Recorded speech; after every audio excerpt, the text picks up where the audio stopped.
What's going on, YouTube? It's Donnie B all day bringing you something big. I had to take a time out from that Jeep. I've been working on it, man. I've been cutting some stuff and doing some stuff and painting some stuff. And can't wait to show you guys when that thing is done. It's taking its time, that's for sure. But today I'm bringing you something Gil Hibbenish. Gil Hibbenish. We are bringing you the Gil Hibben Magnum Bowie. I'm going to try and cover my eyes so I can look over there to read all the specs and pretend I know them by heart. Holy moly. All right, let's see if I remember correctly. This thing is 18¼ inches long. You have a black micarta handle. You have a blade length. Doesn't sound like I'm reading it, does it? You have a blade length of 12½ inches. The blade material is C3CR13, a lot like AUS 8, right? Didn't read that. Blade thickness is 5 millimeters. The tang is full. Let's see. We have a cast stainless steel guard with satin finish. We are at 1 pound 10 ounces. Oh, yeah. Gotta get my reps in. And we have a black leather sheath with a belt loop. I forgot to cover my eyes. Let me see. And we have a black leather sheath with a belt loop. All in my mind. All right, so that's about all I need that for. So let's first take a look at this thing, man. Actually, first, before we even get into this, let's look inside the box and pull out this guy right here.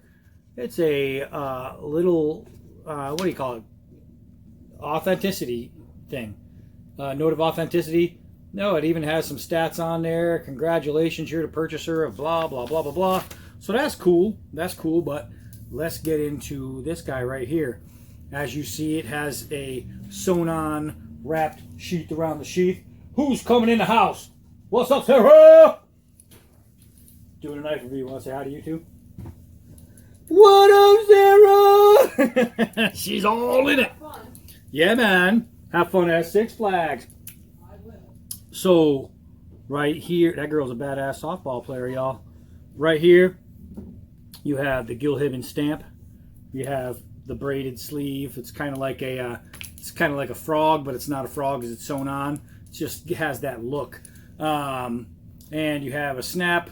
It's got the Hibben logo on it and the belt loop, and that's about it. It is a nice sheath. Smells like a nice sheath. But let's get into the micarta grip right here. So this black micarta isn't just micarta grip, but it is also decorative pins. And I do like that. Let me see if we can get them all in there nice. Yeah, we can get them all in there nice. You have a lanyard hole at the end, and you can see it is full tang. This doesn't cut across. This isn't a piece that they add on. This is part of the actual blade, right? So that's good.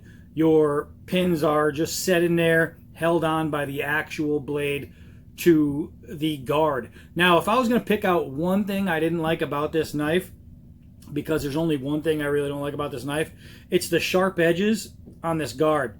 Everything that has a corner is really freaking sharp. But, I mean, is it a deal breaker? No. But here's the thing. When I use the choil, because they offer you this splendid choil, which is gorgeous, it's perfectly done, but that puts your hand up into this part of the guard, and these two corners right here, ooh, doggy. So you really have to try and back your hand up when you're using the choil if you're trying to do some tight work like shaving arms and stuff like that. And when I say if you're going to, it's not like if you want to try it. Oops, I just got all the hairs out. But, well, I think I just lost all my hairs, guys. Let's see if we can just make some more for you. It is shave sharp out of the box. There's a whole lot of hairs on there. Let's see, I already getting fingerprints all over this thing. Doesn't really matter. Whew, man. Man, that's pretty nice. So, shave sharp out of the box. Nice tip. It does have a swedge, so you're not going to be doing prying, things like that, because with the swedge, obviously it takes away meat from here. So it takes away the strength in the tip, but what it does is it adds more to its fighting abilities. And don't get it wrong, every single large Bowie is a fighting knife first. I don't care what they list it as, what it's labeled as, who put it in the box. This is a fighting knife before any other thing. They'll call it a hunting knife. They'll call it a survival knife. They'll call it a racket knife. It's not. This is a fighting knife. Bowies are fighting knives first. They were created to survive in the frontier and to be able to be used for other stuff. So you can use it when cooking. You could use it when skinning. You could use it doing all kinds of stuff. If you only, usually these guys were smart and they had the hatchet and whatnot when they set across the land in their carriages. They had everything they were going to need. The knife was worn and used, and not just for like attack against enemies, but I mean, there was wolves and cougars and bears, oh my, and all kinds of stuff out there that you had to defend yourself against. Decorative spine, I do like. Does it serve a purpose? No, but it sure does look cool. So they needed a knife that you can fight with. It's basically was their answer to carrying a sword, which was popular 50 years before. Instead of carrying a sword, you carry a knife. So they graduated. And of course now, let's see, we have this thing right here, my Essie Avispa. You kind of graduate, right? Your daily carry becomes less and less of a need for something like this, unless you are carrying out in the desert, in the wilderness, anywhere you're going to need something that big, which sometimes you just do. I'm not going to lie. Sometimes you just got to have the Tootsie Roll Tootsie Pop. A 1, a 2, a 3. So let's take this thing outside before we lose the sun, because I've been working out there all day in the truck, and it's getting late. Holy mackerel, it's later than I thought. It's after 7 o'clock. We still got some sun, enough to go try this bad boy out. Let's go. So I was just walking outside, and the first thing I noticed is I got some overgrowth growing right up here on the porch. Let's take off the end of this guy right here. Now remember, if you don't have a sharp knife on a vine, the vine, let's use the spine, the vine is just going to push. It's not going to do anything. So if you have a bad blade, that's going to happen. You have to have a blade sharp enough for that to happen. You hear that ching? Look at that. Look at that. Just beautiful. Beautiful. Let's see if I can get an angle here. Oh my goodness. Let's see if we can get some more here. I got a big clump right there. Holy moly. I came down and hit a porcelain bowl. Let's see. Did we damage the edge hitting that porcelain? No. So we'll just continue right there. Knock a couple of those vines down. I think I just swung you guys completely out of the picture. Here comes a nice thick one right here. And look at that. Just right through. Right through. No freaking problem. All right. Since I got y'all with me, I'm just going to take y'all with me. Let's do a little, let's do a 4-foot drop at the old stump here.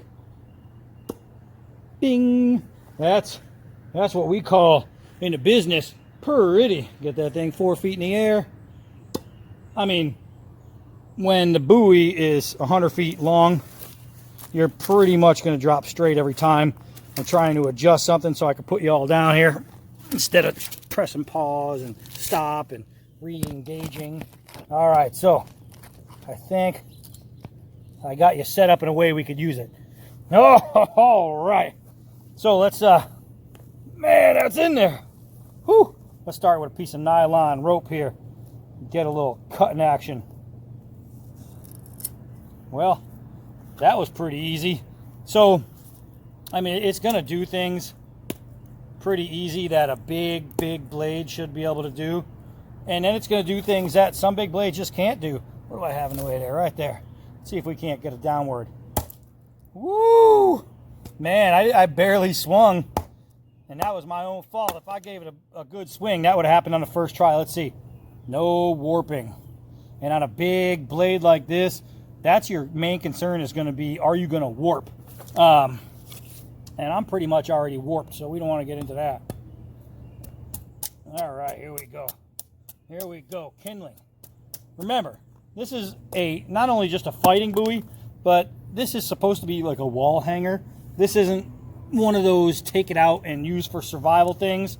However, if you're going to be out hiking the Grand Canyon or something, or somewhere where you got to worry about a cougar or mountain lion, something like that, this is the right thing to have on you. You know what I mean? This is absolutely the right thing to have on you. So it does have its real world purposes. Let's see if I can't balance this guy again. Let's try that again. Oh, yeah. But its real world purpose for me, I mean, that's a self-protection blade when you're out in the stuff. So let's check it out, man. Woo! Still looks beautiful. Let's go do some real chopping with it, though. All right, I got you guys balanced. For how long? I have no idea. So let's try and get something done quick here. I need a volunteer. Let's see, that's not 450 feet down and stuck and stuff. All right, so, uh-oh, you guys did fall down. I had a feeling. I had a feeling that tonight was gonna be a bad day for you to fall down. Later, y'all. The chittens walking to Six Flags. Goodbye, chittens. Goodbye. All right, so we got that far. Let's go farther. Let's go farther. I don't know if I'm gonna be able to set you guys up without having to press pause and go somewhere else. Nope, that's good. That's good. We're gonna stay right there. So first thing we're gonna do is we're gonna delimb this guy. All right. That was 2 for 1. That was pretty good. Let's turn it this way so you can see the rest of them happen. We'll go against the grain or with the grain here. Look at this. Look at this. Look at that. All right, so first things first, let's just take that thing and put it smaller. Man, oh, the skin stayed on. Let's do that again. Man, before we chop, let's, shredding. I got a bug on my eyebrow. Get off of me. Man, I should use this. Probably not a good idea. All right, so we can obviously knock down this stick. Let's go with the side grip here and get a few feathers. Oh man, it was so sharp. I just knocked them all off. Man, oh man. I don't think I've ever said that on a video. Man, oh man. Welcome back, 1970s parental garb. All right, so can I feather stick with it? Abso-freaking-lutely. Let's see here. Let's see here. Let's see here. Oh, it's a wall hanger. You're not going to use a Gil Hibben knife. Oh no, they're cheap. You can't cut with them. Go look at my other videos. My Gil Hibbens go to work. All right. So we are making pretty short work of this guy, and it would be a lot smarter if I balanced it on something and hit down as it was, so there was no movement, because when it's moving, it makes it really hard, but this is still breezing right through this. You never chop while you're holding the piece you want to chop. You put it down somewhere and you have it secure. And oh man, I'm making some great feathers, I'll tell you that. So now what we'll do is we get to a spot where we're pretty comfortable and we sharpen. And so this is just a good shortcut to get to a point where you need to make pit spikes, tent spikes, arrows, spears, all kinds of stuff. You know, Ticonderogas and marshmallow sticks and all that jazz. Or, you know what I mean, you just want to make a pointer to sell the bear. Go over that way, don't come this way. Or make a new claw for him like it's an appendage, right? Maybe he lost his, you're helping out. Anyway, that's it for that. So let's get a log over here. I'll press pause and we'll chop on something bigger. Oh, let's continue. All right, so now I'll have it down into the ground. Just like if it's a tree in the ground already, if it's planted and we need to chop it down. Let's see. Is it going to be a good chopper? I don't want to slip because we will lose a thumb. Easily we will use a thumb. Lose a thumb, not use a thumb. Well, I guess we'll use it for firewood once I chop it off. So look at this, man. This is a Gil Hibben. Let's walk around the tree. wall hanger. A wall hanger. Nobody tell that to the wall, because this knife has something else in store. It has something else in mind. It wants to be a wall banger, not a wall hanger. Woo! Look at this, man. Look at this. Look at this. Just absolutely tearing it apart. And you know, you get those people out there, those mostly just trolls, none of you good guys that are on the channel, mostly trolls that watch you do stuff like this, and they see the kind of wood, and they're like, oh man, oh you're using a fir or pine or something, blah blah blah. You're not using a hickory or blah blah. Of course I'm not. If I'm in the woods, first of all, especially here in New England, but just about almost anywhere, most of the trees in the forest are these kinds of trees, right? They're going to be some kind of needled tree, and they're going to be a little softer. And if most of the trees that are around you are for some reason freaking petrified forest, look around, because you're going to find something like this. And when it comes down to getting firewood, when it comes down to building a temporary structure, things like that, there is no way in hell you are going to want to sit there and chop on something that is, you know, like granite. So for all those trolls out there who think, oh, you can't tell if you're not chopping something harder, first of all, this is wood, all right? It's hard enough. And second of all, I want to use what's most commonly going to be used for the intelligent person in the woods. You're going to find an abundance of pines and firs and things like that, an abundance pretty much everywhere in the country. You're going to find some kind of pine. And it's just smarter to use a softer wood, because you're going to be able to do more with it, easier and faster. And the whole point of survival is to expend as little energy, a little amount of energy as possible, so you don't wear yourself out. If you're taking 6 days to hawk off one limb, let me tell you something. You, sir, ma'am, child, are a freaking moron. You want to go with what's going to be A, plentiful, and B, useful. I know that I can go through 100 of these before I really have to put a new edge on this. So it kind of makes sense to me to use something like this. And then because this has sap in it, it's naturally, I'm going to be able to use the sap for fire making and things like that. So naturally it's going to be even better for that kind of stuff. Let me go get a log. I don't have to go far. Just way over here. It's okay, guys. I'll come back. It's not like I'm by myself. I could use some help. Thanks a lot. Jerks. All right, so we have that. What we need is, oh, we need a baton. We need a baton. It's okay, guys. I got it. Stay right there. I'll do all the work. Yep. Not like you're here visiting the channel. You could have done something to help me out. All right, so here we are. Let's take this guy and let's take this guy and see what we can't do. Whoop. I guess I'll just lay this down. Oh, there we go. Thank you, Gil Hibben, for designing the Magnum. Oh, it's split pretty far down. I don't know if you can see it, but this is kind of weak, I think. So let's see here. And I was hitting it like a sissy girl, trying to show it off. That's what I'm doing. I'm not hitting like a girl. I'm just trying to show you a relaxed state. Oh, and I am left-handed, so I am cracking at this thing with my right. That went through a nice big fat knot, and it did so very easily. Let's see. No warping, no folding, no chipping, no damage.